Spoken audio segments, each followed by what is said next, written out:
장애인 문화복지신문 제517호 제16면 기사입니다. 경기도 시각장애인 복지관 경성인터내셔널 업무 협약 체결. 경기도 시각장애인 복지관 관장 양순분 과 경성인터내셔널 대표 박형종 2월 23일 월 장애인 고용 활성화 및 복지 증진을 위한 업무 협약 MAU를 체결했다. 이번 협약을 통해 양 기관은 장애인 일자리 연계, 문화예술 협력 사업, 사회공헌 활동 확대 등의 분야에서 상호 협력하기로 했다. 경성인터내셔널은 문화예술 분야 장애인 고용 확대, 직무 다각화 준비, 장애인 표준 사업장 지정을 위한 단계적 요건 구축을 추진하고 있다. 경성인터내셔널 박형종 대표는 보여주기식이 아닌 실제로 함께 일하고 성장하는 구조를 만들겠다고 밝혔다. 경기도 시각장애인 복지관 양순분 관장은 이번 협약이 도내 구직 장애인들을 위한 실질적인 일자리 기회가 확대되는 계기가 될 것으로 기대한다며 앞으로도 복지관은 지역사회와 함께 협력해 상생가치를 이룰 수 있는 사회가 되도록 지원하겠다고 밝혔다. 이번 협약을 통해 양 기관은 장애인 고용 확대를 위한 협력체계를 구축하고 후원 및 사회공헌 활동 연계, 상호 교류 활성화 등 다양한 분야에서 사업을 추진할 예정이다. 경성인터내셔널은 2026년 장애인 표준 사업장 지정을 목표로 문화예술 기반 장애인 고용 모델을 준비하고 있다. 실제로 2026년 1월 경기도 시각장애인 복지관을 통해 발달장애인 예술인 정예은 작가를 정식으로 채용한 바 있다. 정 작가는 어머니의 돌봄과 경기도 시각장애인 복지관의 지원 속에서 창작 활동을 이어가고 있으며 경성인터내셔널은 안정적인 창작 환경과 지속 가능한 고용 구조 마련에 초점을 두고 있다. 정 작가를 필두로 장애인 예술인의 작품을 경성인터내셔널 굿즈, 팸플릿 등 다양한 곳에서 만나볼 수 있도록 시도하고 있다. 보건복지부 전국장애인권익공호기관장 간담회 개최. 보건복지부는 전국장애인권익공호기관장과 3월 3일 화 11시 30분 이룸센터에서 간담회를 개최하여 2026년도 장애인 학대 예방 및 대응 체계 방향을 논의하고 제도 개선을 위한 현장 의견을 청취하였다. 이번 간담회에서는 최근 발생한 장애인 학대 사건 대응 관련 기관 간 협력 필요성을 공유하고 학대 조사 인력 확보를 통한 장애인권익공호기관 기능 강화 방안도 논의하였다. 장애인권익공호기관장들은 신속한 학대 조사 역량을 강화하기 위해서는 현장 조사 인력 확충과 변호사 배치 등을 통한 법적 전문성 향상이 필요하고 도서산간 등 지역적 특성을 고려한 지역장애인권익공호기관 추가 설치도 필요함을 강조했다. 이춘혜 장애인권익지원과장은 최근 장애인 거주시설 성폭력 사건을 계기로 진행 중인 정보합동점검에서 장애인권익공호기관의 전문성이 발휘될 수 있도록 노력해달라라고 밝혔다. 이어 장애인권익공호기관이 축적한 현장 경험을 토대로 시설 내 인권 침해를 방지하기 위한 제도 개선 과제를 적극 발굴해 줄 것을 당부하고 발굴된 과제를 정책 개선에 적극 반영하여 피해자 보호 중심의 대응 체계를 확립해 나가겠다라고 말했다. 장애인기업 종합지원센터 1인 중증장애인 기업 보조공학기기 지원. 장애인기업 종합지원센터 이사장 박마루는 보조공학기기 지원 사업에 참여할 1인 중증장애인 기업을 3월 24일까지 총 30개사 모집한다고 2월 25일 밝혔다. 이 사업은 1인 중증장애인 기업 대표가 장애 특성에 맞는 업무 환경을 갖추고 안정적으로 경영활동을 이어갈 수 있도록 지원한다. 의사소통 보조기기, 점자단말기, 휠체어 보조동력장치 등 보조공학기기 구매 비용을 총 공급가액의 90%, 500만 원 한도로 지원한다. 지원 대상은 장애인 기업 확인서를 발급받은 기업으로 대표자가 중증장애인이며 근로자가 없는 1인 기업이다. 장애인 기업 확인서는 공공구매종합정보망 www.smpp.go.kr을 통해 신청 발급할 수 있다.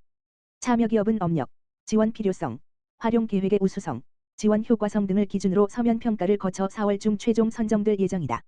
장애인 기업 종합지원센터는 근로자 중심의 중증장애인 경제활동 지원 체계에서 발생하는 정책 사각지대를 보완하기 위해 2022년부터 해당 사업을 운영해 왔으며 2025년까지 1인 중증장애인 기업 총 147개사를 지원했다. 보조공학기기 지원 사업에 참여한 1인 중증장애인 기업의 3년 영업지속률은 89.7%로 국내 전체 기업의 3년 영업지속률 45.9% 대비 약 2배 수준을 기록했다. 이는 해당 사업이 중증장애인의 경영 안정화에 실질적으로 기여하고 있음을 보여준다.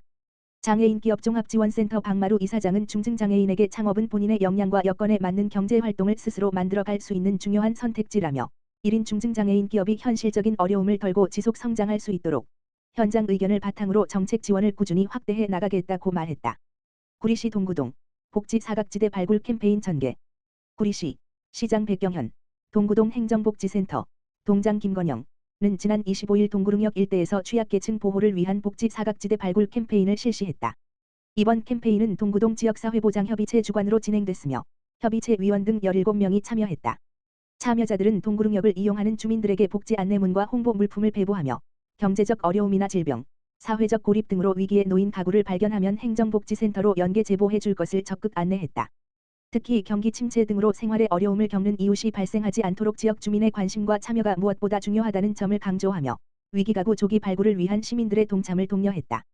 김기선 동구동 지역사회보장협의체 민간위원장은 무심코 지나치는 사이에도 힘겨운 시간을 보내는 이웃이 있을 수 있다라며 주민들의 따뜻한 관심과 제보가 어려운 이웃에게는 큰 희망이 될 것이라고 말했다.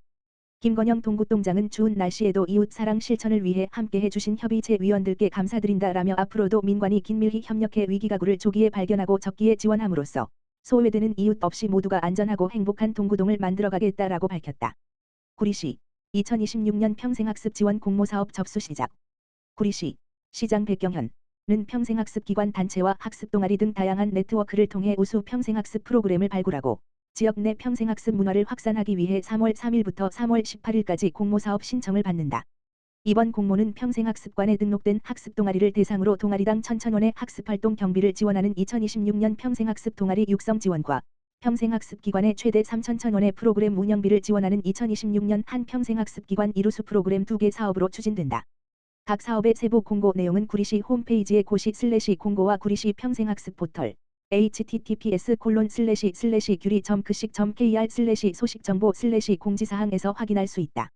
신청은 평생학습 관련 기관 단체와 학습동아리를 대상으로 하며 구리시청 평생학습과에 방문 제출하거나 이메일 도러시7@korea.kr로 제출하면 된다.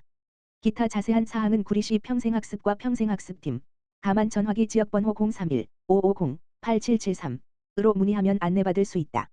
백경현 구리시장은 이번 공모사업이 시민의 잠재력을 발굴하고 지역의 변화를 이끄는 의미 있는 출발점이 되길 기대한다라며 앞으로도 시민이 직접 기획하고 참여하는 학습 활동이 지역 공동체의 성장으로 이어질 수 있도록 평생학습 기반을 더욱 강화해 시민 곁에서 함께 배우고 성장하는 도시를 만들어가겠다라고 밝혔다. 구리시 2026년 대안교육기관 등 입학생 교복 지원 추진. 구리시 시장 백경현은 2026년 대안교육기관 및 타 시도 중고등학교 1학년 입학생을 대상으로 추진하는 교복 지원 사업 신청을 3월 9일부터 접수한다고 밝혔다. 이번 사업은 경기도 보조사업으로 교복 지원의 사각지대에 놓인 대안교육기관 및 타 시도 정규 중고등학교에 입학하는 관내 학생을 대상으로 교복비와 체육복비를 1인당 최대 40만 원 범위에서 실비 지원하는 제도다. 지원 대상은 입, 전, 학일 기준 구리시에 주민등록을 둔 대안교육기관 및 타 시도 중고등학교 1학년 입학생이다. 신청 기간은 2026년 3월 9일부터 12월 11일까지이며 거주지 관할동 행정복지센터 방문 신청 또는 경기 민원 24 시스템 지지이사.지지.go.kr을 통한 온라인 신청이 가능하다. 백경현 구리시장은 대안교육기관 교복 지원을 통해 교육복지의 사각지대를 해소하고자 한다라며 이번 사업이 학부모의 교육비 부담을 덜고 학생들이 더 안정된 환경에서 학업에 전념하는 데 도움이 되길 바란다라고 밝혔다.